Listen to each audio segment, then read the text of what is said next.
नमस्कार दोस्तों, stock market studies में फिर से एक बार आपको दिल से स्वागत करता हूँ। तो इस वीडियो के अंदर मैं कुछ इम्पोर्टेंट्स कंपनी का अपडेट शेयर करने वाला हूँ, तो इस वीडियो को पूरा लास्ट तक देखना और अभी तक आपने चैनल को सब्सक्राइब नहीं किया तो ज़रूर कर लेना क्योंकि इस वीडियो के अंदर कुछ ऐसे कंपनी के बारे में भी चर्चा करूँगा, जो आपको अपकमिंग टाइम्स में एक बहुत बड़ा ग्रोथ दे सकते हैं।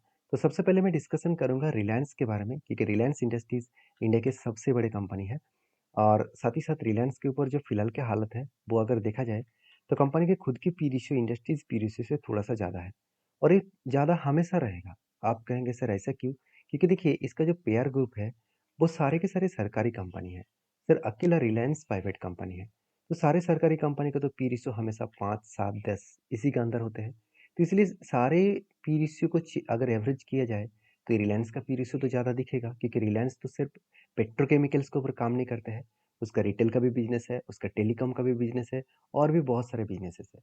तो बेसिकली रिलायंस के ऊपर अगर आप खुद की मतलब रिलायंस को अगर बाकी कंपनी से कंपेयर करें उस सेक्टर का, तो आपको हमेशा उसका पी रेशियो ज़्यादा दिखेगा। इसलिए मैं हमेशा खुद की पी रेशियो से कंपेयर करता हूँ। कंपनी का खुद के पी रेशियो 26 एवरेजली 5 साल में और करंटली कंपनी का पी रेशियो है अराउंड 27 के आसपास, मतलब ठीक-ठाक है। अभी कंपनीज़ की जो ग्रोथ है, उस ग्रोथ के हिसाब से बड़े-बड़े इंस्टीट्यूशन इस कंपनी को एक अच्छा खासा रेटिंग दिया। 78% बाइंग का रेटिंग दे रहा है। कंपनी 78% अपटेन होने का चांसेस है। क्या सही में अपटेन होने का चांसेस है? चलो, मैं आपको सारे डिटेल्स चेकआउट करा देता हूँ। देखिए कंपनीज़ के ऊपर जब एक ट्रेड बना था, मैंने कुछ इस तरीके से ट्रेड बना था। पहले कप बने, उसके बाद हैंडल बने, फाइनली ब्रेकआउट होने के बाद देखिए शानदार तरीके से टारगेट को अचीव किया। और 23% का टारगेट मिले, वो भी कितने दिनों में?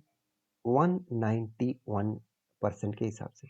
तो 191 सॉरी 191 डेज़ में टोटल 23% का टारगेट मिला।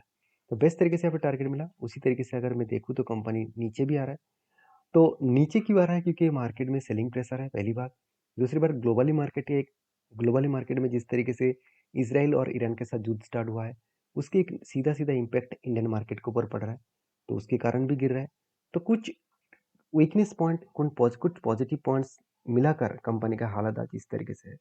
बाकी देखा जाए तो कंपनी ठीक-ठाक ही परफॉर्मेंस कर रहा है और कंपनी की अगर मैं डेटा को चेक करूँ तो आप देख सकते हैं कंपनी के ऊपर सेल्स का आंकड़ा बहुत स्ट्रॉन्ग है। प्रॉफिट का ग्रोथ भी बहुत स्ट्रांगली ग्रोथ हो रहा है। हमेशा इसी तरीके से परफॉर्मेंस आपको देखने को मिलता है। इसलिए मैं कंपनी के profit and loss year of year basis में चेक करने के लिए बोलता हूँ। फिलहाल के जो लास्ट टिल 2 मंथ मतलब 1 साल के डेटा के हिसाब से बात करूँ, तो कंपनी का जो पहले जिस तरीके से ग्रोथ हो रहा था, वो थोड़ा-सा कम हो चुका है। तो ओवरऑल आप देख सकते हैं टिल 2 मंथ 7% के आसपास profit growth and till 2 month 7% के आसपास सेल्स ग्रोथ देखने को मिले। तो ओवरऑल अच्छा खासा कंपनी का परफॉर्मेंस थोड़ा-सा रुक चुके हैं और इसी कारण की वजह से कंपनी का सेलिंग प्रेशर देखने को मिला है। तो जो लोग सोच रहे हैं कि कंपनी के ऊपर लगातार सेलिंग हो रहा है, तो वो कहाँ तक जा सकते हैं? मेरे हिसाब से अगर नीचे आए तो 2 बड़े सपोर्ट लेवल इसको मिलेगा। फर्स्ट सपोर्ट लेवल कौन-सा है? फर्स्ट सपोर्ट लेवल तक ऑलमोस्ट आ चुके हैं। जो लेवल है 2813 का लेवल। क्योंकि देखिए कंपनी जब इस लेवल में बार-बार आकर रीटेस्ट कर रहा था, उसी जगह पे कंपनी का सपोर्ट बने थे।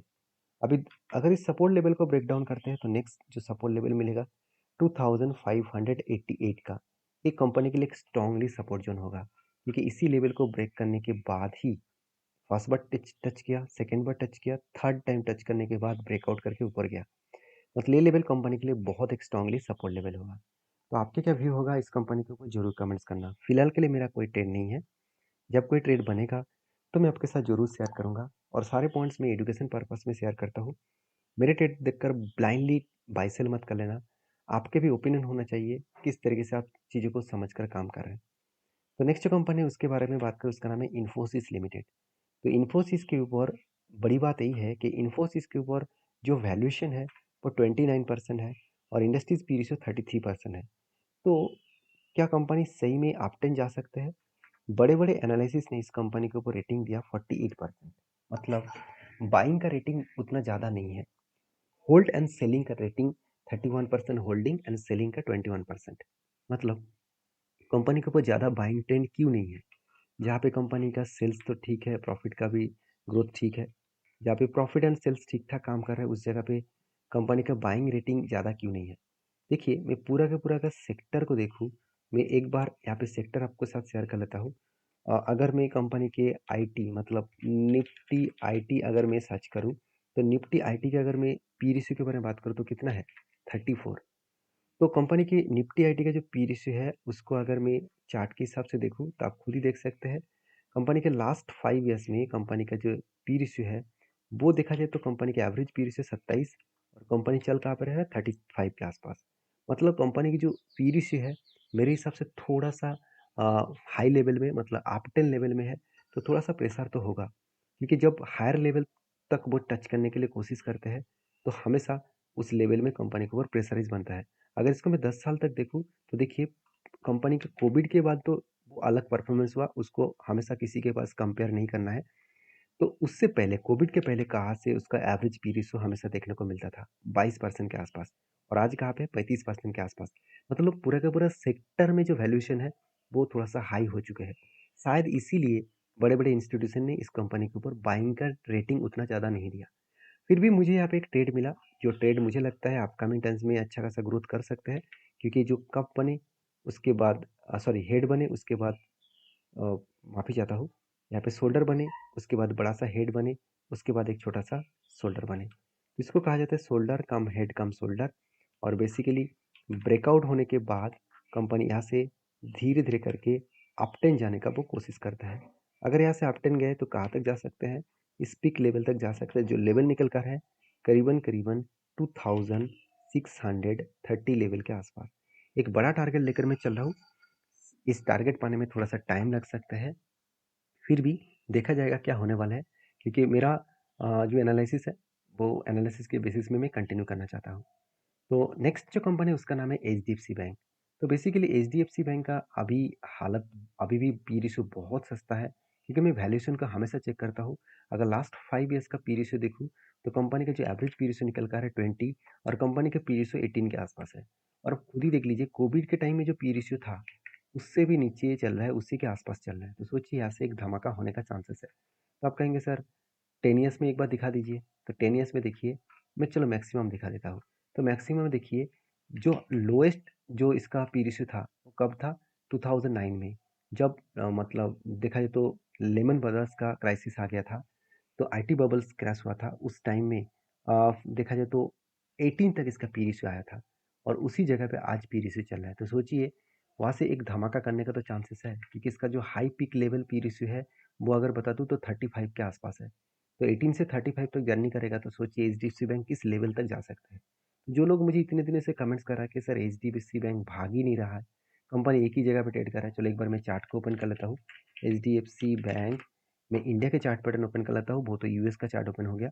तो आप देख सकते हैं कंपनी बार बार इसी लेवल को रिटेस्ट कर रहा है। यहाँ पे स्ट्रांगली रेजिस्टेंस है, जो 1758 के आसपास है। तो यहाँ पे भी रेजिस्टेंस बने, यहाँ पे भी रेजिस्टेंस बने। इस रेजिस्टेंस को वो ब्रेक करने का कोशिश तो कर रहा है, मगर वो नाकाम हो रहा है। फिर भी इस बार क्या किया, ब्रेकआउट किया एंड ब्रेकआउट कंफर्मेशन भी करने का कोशिश किया। फाइनली ब्रेकआउट कंफर्मेशन तो हुआ, मगर उतना स्ट्रांग नहीं हुआ। फिर भी इस कंपनी के ऊपर मैं स्ट्रांगली बाइंग करके कंटिन्यू कर रहा हूँ, क्योंकि मेरा एंटी लेवल बहुत नीचे से है और इसको मैं कंटिन्यू इसीलिए कर रहा हूँ क्योंकि मुझे फिर से यहाँ पे एंटी मिल चुके हैं। तो इसलिए मैं फर्स्ट एंटी लेवल को मैंने एग्जिट नहीं किया और मेरा टारगेट रहेगा 22% तक। तो ओवरऑल जब मैंने नीचे लेवल से बाई किया था, मेरा जो एकदम नीचे लेवल से बाई है, उस लेवल से मैं अगर टॉप लेवल तक देखूँ, तो ओवरऑल इस कंपनी का जो टारगेट मिलने का चांसेस है, वो 50% के आसपास है। तो थोड़ा-सा इंतज़ार करना पड़ेगा, क्योंकि मार्केट में सेंटिमेंट नेगेटिव है, तो उसके अकॉर्डिंग सारे सेक्टर गिर रहा है, तो बैंकिंग सेक्टर में तो गिरावट होगा ही, क्योंकि ग्लोबली मार्केट में कोई भी नेगेटिव सेंटिमेंट क्रिएट हुआ, तो सीधा-सीधा इफ़ेक्ट बैंकिंग सेक्टर के ऊपर आएगा। तो आप कहेंगे सर बैंकिंग सेक्टर क्या सस्ते वैल्यूएशन के ऊपर है? उसको जानने के लिए आपको निफ्टी बैंक देखना पड़ेगा। आप निफ्टी बैंक का इंडेक्स देखेंगे तो आपको सब कुछ क्लियर हो जाएगा। इसका अगर चार्ट के पी रेशियो अगर चेक करेंगे, तो आप खुद ही देख लीजिए लास्ट 5 ईयर्स में वैल्यूएशन कितना सस्ता है। कोविड के टाइम में भी कंपनी का पी रेशियो कितना हाई था। चलो मैं कोविड को छोड़ ही देता हूँ, मैं लास्ट 10 ईयर्स देख लेता हूँ। लास्ट 10 ईयर्स में इसका जो एवरेज पी रेशियो था, वो कितना था 26 के आसपास और आज कहाँ पे चल रहा है? करीबन-करीबन 14 के आसपास।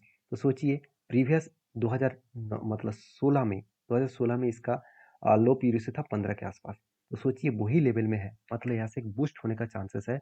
जो कोविड के पहले हुआ था, और यहाँ पे भी कंपनी एक बार बूस्ट करने का कोशिश करेंगे। तो बैंकिंग सेक्टर अपकमिंग टाइम्स में आगे बढ़ने के लिए बहुत ज़्यादा पोटेंशियल है, तो इसलिए मैं बैंकिंग के ऊपर बहुत ज़्यादा बुलिश हूँ। तो लोगों का अलग-अलग कहना होगा, मैं इस तरीके से सारी चीज़ों को रिसर्च करके देखता हूँ। बाकी आप इस तरीके से सारी चीज़ों को सीखना चाहते हैं, जानना चाहते हैं, तो ज़रूर मुझे कमेंट्स करके बताइए और वीडियो को लाइक करिए और चैनल को सब्सक्राइब भी करिए।